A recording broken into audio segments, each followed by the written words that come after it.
How to use vouchers for Lazada new users. Hello everyone. In this video, I will show you how to use vouchers for Lazada new users. Open the Lazada app on your mobile device. Tap on Account from the bottom right corner of the screen. Select Vouchers and Discounts from the menu options. Browse through the available vouchers and offers displayed. Tap on Collect for each voucher you want to use. Scroll down to explore additional vouchers if available.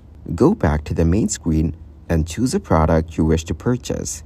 Select your preferred color or variant and click on Add to Cart. Proceed to checkout by clicking on the shopping cart icon. Choose your payment method and proceed to the payment screen. Enter the voucher code in the designated field or select the voucher you collected earlier. Complete your order by confirming the details and placing your order. Thank you guys for watching this video. Hope you got some value.